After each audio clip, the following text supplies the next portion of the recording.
Picture this. Europe stands on the brink of collapse as Nazi Germany launches lightning-fast offensives across the continent.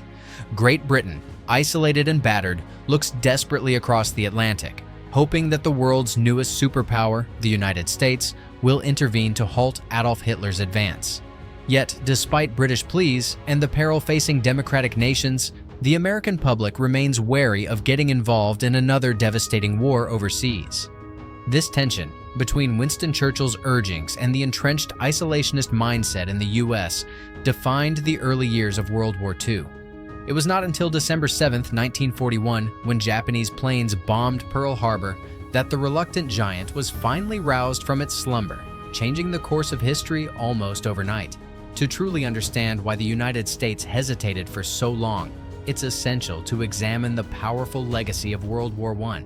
When the Great War ended in 1918, it left more than just battle-scarred landscapes and countless graves behind. It also spawned a profound disillusionment among Americans.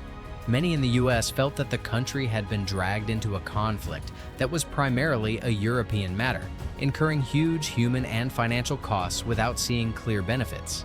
This sentiment fueled a strong desire for normalcy, famously championed by President Warren G. Harding. In a society still reeling from war trauma, the notion of risking another American expeditionary force landing in Europe was met with widespread skepticism and outright resistance. In the decades following World War I, isolationist sentiment flourished, guiding American foreign policy. The U.S. Congress passed a series of neutrality acts in the mid-1930s designed to keep the nation out of conflicts that many perceived as European squabbles. These laws restricted arms sales to any belligerent country and forbade American ships or citizens from entering war zones. Although these measures were intended to safeguard U.S. lives and resources, they had the added effect of signaling to the rest of the world that America had no interest in tangling with foreign wars. Among the general public, organizations like the America First Committee, featuring influential members such as aviator Charles Lindbergh, vocally advocated non-involvement. Consequently, political leaders were wary of pushing the country toward any open conflict. While isolationism was solidifying in the U.S., crises were piling up in Europe. Adolf Hitler's rise to power in 1933 set Germany on a path to expansionism, culminating in the annexation of Austria in 1938 and the subsequent dismemberment of Czechoslovakia. The international community's policy of appeasement, largely steered by British Prime Minister Neville Chamberlain, failed to curb Hitler's ambitions. By September 1939, Germany invaded Poland, prompting Britain and France to declare war. Soon, Winston Churchill replaced Chamberlain, recognizing that Britain stood precariously alone.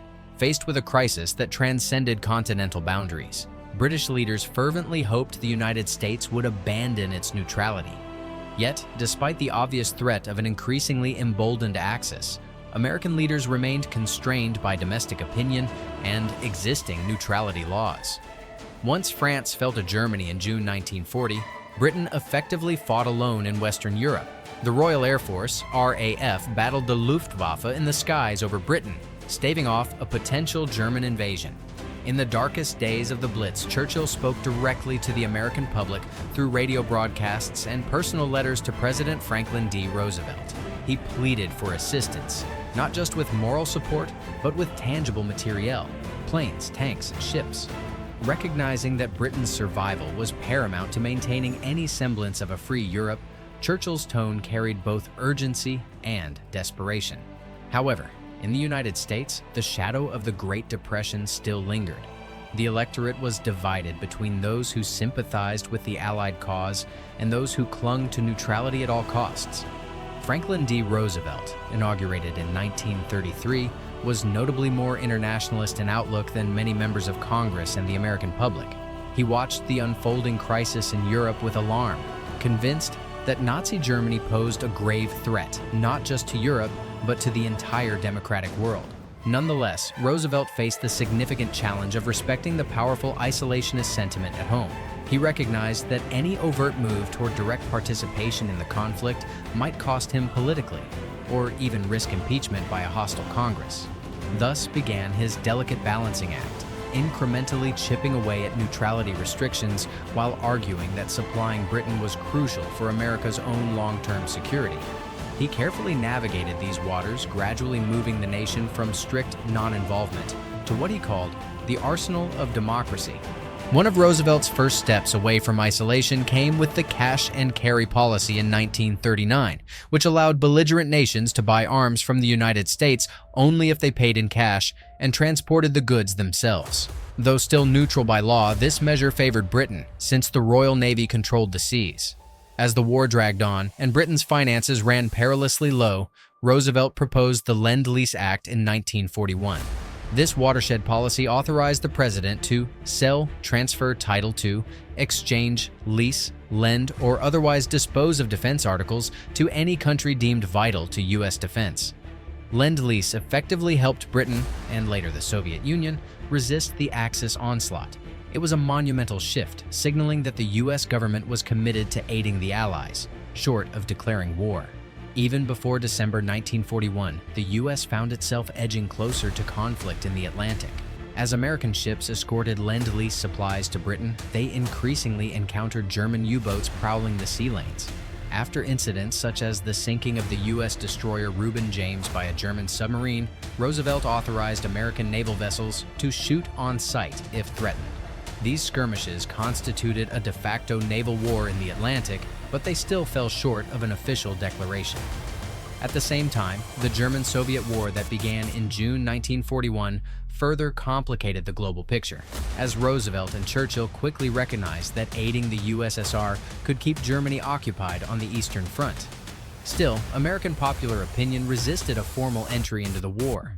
While most eyes were trained on Europe, Japan's imperial ambitions in Asia and the Pacific brought tensions with the United States to a boiling point.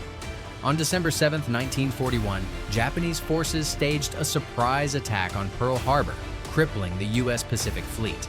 This audacious assault immediately shattered American isolationism. Overnight, the debates that had roiled Congress and the public vanished. President Roosevelt addressed Congress on December 8th, calling December 7th a date which will live in infamy, and received near unanimous approval for a declaration of war against Japan. Soon, Germany and Italy declared war on the United States in support of their Japanese ally, thrusting the reluctant nation squarely into the global conflict. The very event that isolationists had feared, a two-front war, had become an undeniable reality. The attack on Pearl Harbor galvanized American society in a way nothing else could. Across the nation, men swarmed recruiting stations, women took up industrial jobs, and factories retooled for wartime production. With an economy already jump-started by Lend-Lease manufacturing, the United States launched a colossal mobilization that would eventually supply not only its own military but also its allies. What Britain had hoped for in 1940 and 1941, direct American intervention, became a juggernaut of personnel, weaponry, and industrial might. In the months and years that followed, U.S. forces deployed to both the Pacific and the European theaters, collaborating closely with British and other Allied forces. Ironically, it was Japan, not Germany, that ultimately forced the United States into open combat. Once engaged, America's entry proved decisive. Allied victories in North Africa, Italy, Normandy, and eventually Germany were significantly aided by the vast resources and fresh manpower that the United States supplied. In the Pacific, the U.S. fought back relentlessly, beginning with the Doolittle Raid and culminating in the island-hopping campaign that led to Japan's surrender in 1945. Reflecting on this period, historians note that America's initial hesitation was shaped by a war-weary generation determined to avoid foreign entanglements. Yet events spiraled beyond control. Pearl Harbor ended the debate, plunging the U.S. into a global struggle for freedom and setting the stage for the country's emergence as a superpower. In many ways, the war's outcome and the modern world would be unthinkable without America's ultimate intervention. The fraught period leading up to America's involvement in World War II underscores the formidable influence of public opinion, political constraints, and historical trauma on foreign policy decisions. Despite Britain's urgent appeals and an ever more dangerous situation in Europe, the U.S. remained tethered to neutrality for years. The path from strict isolationism to full-scale engagement was paved gradually by policies like cash and carry and Lend-Lease, revealing President Roosevelt's determination to help democracy survive without risking immediate war. Fate, however, had other plans in the form of the attack on Pearl Harbor, which effectively silenced internal debates and unified the nation. In the end, the sleeping giant awakened to play a pivotal role in defeating the Axis powers and reshaping the global order.